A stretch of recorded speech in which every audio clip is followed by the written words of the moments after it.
처음엔 친절하던 사람이 어느 순간 전혀 다른 모습으로 변했을 때의 씁쓸함, 60이 넘어도 마음에서 지워지지 않습니다. 사람을 잘못 보면 인생의 방향이 크게 흔들린다는 사실을 나이가 들수록 깨닫게 됩니다. 젊을 때는 몰랐습니다. 누가 진짜 내 편인지, 누가 말만 번지르르한 사람인지 겪어봐야만 알았습니다. 하지만 나이가 들면 사람의 본성을 빨리 알아보는 눈이 평생의 편안함을 결정합니다. 처음엔 참 괜찮아 보였던 사람이 시간 지나니까 본색을 드러낸 적 살면서 한 번쯤은 있으셨을 겁니다. 처음엔 친절했고 말도 예쁘고 예의 바른 사람처럼 보였는데 어느 순간 표정이 변하고 말투가 달라지고 전혀 다른 사람이 되어버립니다. 그때 뒤늦게 이런 생각이 듭니다. 내가 그때 왜 몰랐을까? 저 사람 원래 저런 사람이었나? 뒤늦게 알아차리고 난 후에는 괜히 마음이 씁쓸해지고 내 안목을 탓하게 되기도 합니다. 사람의 본성은 처음엔 절대 보이지 않습니다. 겉으로 드러나는 말, 태도, 미소는 얼마든지 꾸밀 수 있기 때문입니다. 그래서 사람을 볼 때는 겉모습보다 작은 행동과 반응을 먼저 살펴야 합니다. 정약용은 이렇게 말했습니다. 사람의 진심은 작은 행동 하나에서 드러난다. 이 말이 무서운 이유는 우리가 평생 겪는 인간관계 문제의 대부분이 사람을 너무 늦게 알아보는 데서 시작되기 때문입니다. 어떤 사람은 내 약점을 이용하고 어떤 사람은 내 어려움을 가볍게 여기고 어떤 사람은 결국 상처만 남기고 떠납니다. 하지만 중요한 사실이 있습니다. 본성이 나쁜 사람은 특정 순간에 반드시 본심을 드러냅니다. 겉으로 아무리 포장해도 행동과 반응에서 인성이 숨겨지지 않습니다. 오늘 말씀드릴 내용은 정약용의 지혜를 바탕으로 사람을 볼 때 무엇을 먼저 확인해야 하는지에 대한 기준들입니다. 이 기준들은 말을 잘하는 사람보다 행동에서 본심을 드러내는 사람을 구별하는 데 매우 정확합니다. 사람을 볼 때 가장 먼저 확인해야 할 것은 첫 번째, 약한 사람에게 어떤 태도를 보이는가입니다. 정약용은 말했습니다.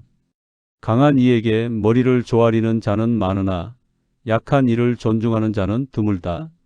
누군가를 판단할 때 그 사람이 나에게 잘하는지를 기준으로 삼지 말고 자기보다 약한 사람에게 어떻게 대하는지를 봐야 한다는 뜻입니다. 식당 직원에게 반말하는 사람, 실수한 배달 직원에게 과하게 화를 내는 사람, 몸이 불편한 어르신을 보고 짜증내는 사람.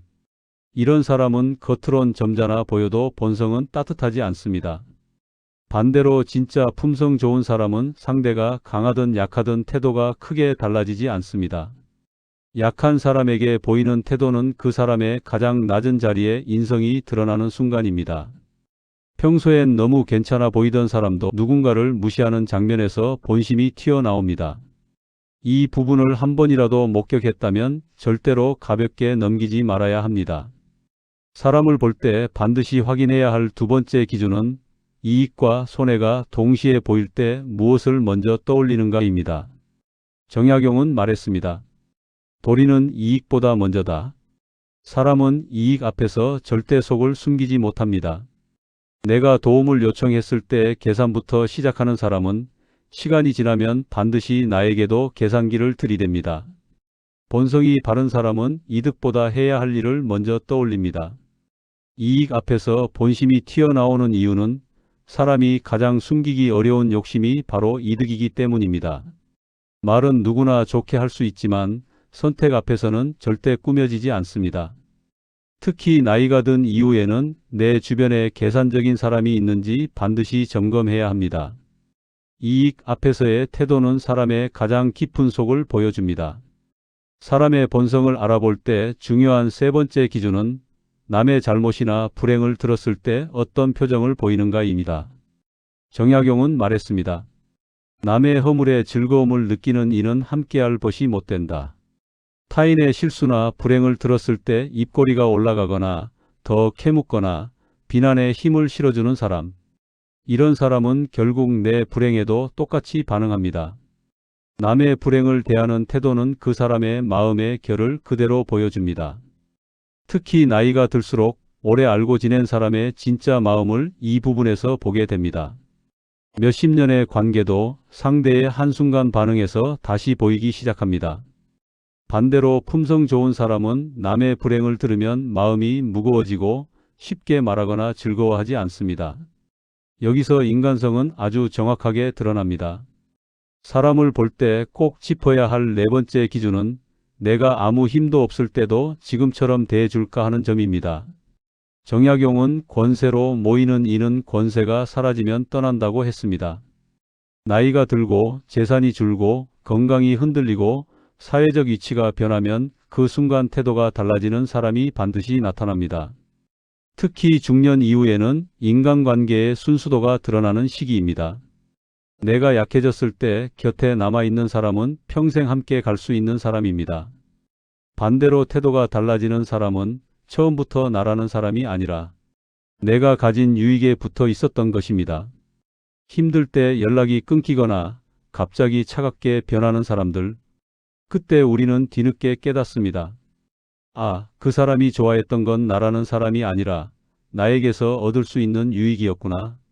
본성이 드러나는 다섯 번째 기준은 갈등이 생겼을 때 어떻게 행동하는가입니다. 정약용은 마음이 좁은 자는 작은 일에도 크게 성을 낸다고 했습니다. 갈등이 생기면 사람의 평소 숨겨진 속이 그대로 모습을 드러냅니다. 대화를 거부하거나 뒤에서 말을 바꾸거나 감정적으로 폭발하거나 가스라이팅하는 사람. 이런 사람은 결국 갈등을 해결하려는 것이 아니라 상대를 이기는 것을 목표로 삼습니다. 그래서 갈등은 그 사람의 본래 마음을 가장 정확하게 드러내는 시험대입니다. 평소엔 고요했던 사람도 이 순간에 본래 마음이 그대로 비쳐 나옵니다. 특히 시니어들은 갈등을 피하려고 관계를 오래 끌다가 더 큰 상처를 받는 경우가 많습니다. 갈등 속 행동을 보면 그 사람의 미래도 함께 보입니다. 반대로 품성 좋은 사람은 옳고 그름을 떠나 관계를 정리하거나 유지하는 태도가 단정합니다. 갈등은 사람을 시험하는 장면이고 여기서 본성은 절대 숨겨지지 않습니다. 이제 마지막으로 돌아가야 할 질문이 있습니다. 정약용은 사람을 가려 사귀되 먼저 나를 닦아라라고 했습니다. 오늘 나눈 다섯 가지 기준은 남을 판단하기 위한 것이기도 하지만 결국은 나 자신을 비추는 거울이기도 합니다. 우리는 살아오며 수많은 사람을 만났지만 정말 오래 마음속에 남는 사람은 많지 않습니다. 그 사람들은 대부분 말보다 행동이 잔잔했고 요란하게 칭찬하기보다 조용히 곁을 지켜준 사람들이었습니다. 나이가 들수록 인간관계는 수가 아니라 질이 됩니다. 많이 알고 많이 어울리는 것이 중요한 게 아니라 마음이 편하고 믿을 수 있는 단 한 사람만 있어도 그 인생은 이미 절반은 성공한 것입니다. 그래서 사람을 볼 때 마지막 기준은 시간이 지나도 내 마음에 편안함이 남는 사람인가입니다. 함께 있을 때 소란스럽지 않고 돌아서도 마음이 무거워지지 않는 사람. 그런 사람은 나도 모르게 평생 곁에 두고 싶은 사람이 됩니다. 사람을 보는 기준이 선명해질수록 내가 어떤 사람이 되고 있는지도 함께 돌아보게 됩니다. 그리고 이런 깨달음은 늦게 찾아와도 깊고 단단합니다. 우리가 나이가 들수록 인간관계는 점점 단순해지지만 그 단순함 속에서 더 깊은 의미를 찾게 됩니다. 이제는 사람을 오래 붙잡기보다 오래 편안한 사람이 누구인지 살피는 것이 훨씬 지혜로운 선택이 됩니다.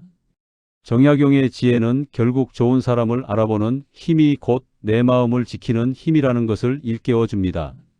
사람을 알아보는 눈은 경험에서 나오고 그 경험은 상처에서 자라기도 합니다. 지나온 시간은 헛되지 않았으며 이제 더 지혜로운 눈으로 사람을 볼 수 있게 된 밑거름이 됩니다. 남은 생은 더 편안한 사람들과 더 가벼운 마음으로 살아가셔도 괜찮습니다. 앞으로도 명사들의 지혜를 통해 인생을 더 단단하게 바라볼 수 있는 이야기들 꾸준히 전해드리겠습니다. 오늘 이야기 도움이 되셨다면 구독과 좋아요 눌러두시면 다음 영상을 편하게 받아보실 수 있습니다. 함께 해주셔서 감사합니다.